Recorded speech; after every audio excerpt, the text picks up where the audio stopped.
IELTS beginner guide එකේ 7 වෙනි video එකෙන් අපි කතා කරනවා IELTS speaking සම්බන්ධයෙන් beginner level student කෙනෙක් විදියට දැනගන්න ඕන කරුණු සියල්ල මොනවද කියන එක. එතන මේ යටතේදී ඔයාගේ මේ exam එකේ structure එක මොකද්ද? ඒ වගේ මේකේ තියෙන parts මොනවද? මේ සම්බන්ධයෙන් අපි කතා කරනවා. වීඩියෝ එක අනිවාර්යෙන් අවසන්කම් බලන්න.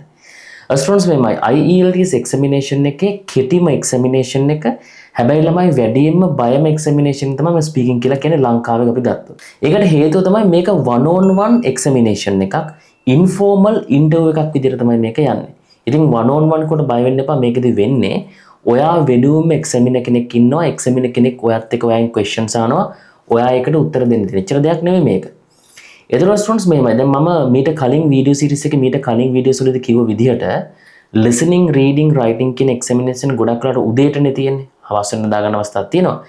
මේ ස්පීකින් පාර්ට් එක වෙනම තියෙන්නේ. එතකොට ස්ටුඩන්ට්ස් මතක තියාගන්න IELTS ස්පීකින් එක්සැමිනේෂන් එකේදී සාමාන්‍ය ක්‍රම දෙකකට එක්සෑම් එක එකක් තමයි virtual. එහෙම නැත්නම් one on one session එක තියෙන්නේ අපි කියන්නේ Zoom වගේ platform එකක් හරහා. එහෙම නැත්නම් ඔයා face to face ගිහිල්ලා කරන්න ඕනේ. ඒ කොහොම වුණත් ඔයා එක්සෑම් සෙන්ටර් එකට අනිවාර්යෙන් යන්න ඕනේ.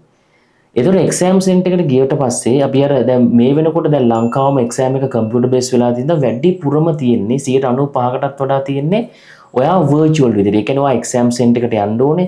ඊට පස්සේ ලැප්ටොප් එකක් කරා රිමෝට් විදිහට තමයි එක්සැමිනර් අපි කියමු Zoom කියලා. Zoom වගේ platform එකකින් එක්සැමිනර් වත් එක්ක online සම්බන්ධ කරලා ඔයාගෙන් questions අහනවා. ඔක තමයි ප්‍රධානම යන ක්‍රමය දැන් ලංකාවේ.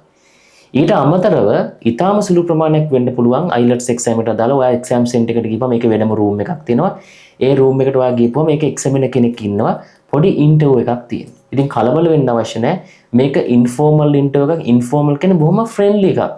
බොහොම friendly chat එකක් තියෙන්නේ. ඔයා හොඳ vibe එකක් ඇතුව ඔයා හොඳ mindset එකකින් relax එකේ friend කෙනෙක් එක්ක කතා කරන වගේ කතා කරොත් ඔයාට අවශ්‍ය band score එකට යන්න පුළුවන්. examination එකේ සාමාන්‍ය විනාඩි 11ක් 14ක් විතර තමයි උපරිම ඇදෙන්නේ. මේකේ parts තුනක් තියෙනවා. task 1, task 2 සහ task 3 කියලා. task 1 කියලා කියන ස්ටුඩන්ට්ස් හැම වෙලේම introduction question. ඒ කියන්නේ basic question වයින් අහන්නේ වගේ name එක වගේ hometown එක වගේ basic question. මේවා සාමාන්‍ය 8ක් 12ක් අතර ප්‍රමාණයක් අහන්න පුළුවන්. ඊට පස්සේ මේ screen එකේ පෙන්ලා තියෙන විදිහට ඔයාලට card එකක් දෙනවා. මේකට මේ දෙවෙනි part එක මේ cue card question කියලා තියෙන මේ කාඩ් එක එක්කෝ ඔයා face to face ඉට ඔයාලට කාඩ් එක දෙනවා. එහෙම නැත්නම් virtual හිටියොත් ඔයාගේ screen එකේ මේ කාඩ් එක දානවා. ඊට පස්සේ ඒ දිහා බලලා විනාඩියක කාලයක් දෙන ඔයාට ඒක දීලා තියෙන question එකට ready වෙන්න. ඊට පස්සේ විනාඩි 2ක් වා speak කරන්න ඕනේ සම්බන්ධයෙන්. මම හිතන්නේ මේ වෙනකොටත් දැන් ඔයාලට හිතන my goodness මේක අමාරු වැඩක් කියලා හිතනවා ඇති. ඔයාට අමාරු වැඩක් කියලා හිතනවා නම් අනිවාර්යෙන් මේ දීලා තියෙන WhatsApp number එකට කතා කරන්න. කතා කරලා ඔයාට මාත් එක්ක personal speaking trainings වලට ඉතාම පහසුවෙන් සම්බන්ධ වෙන්න පුළුවන්.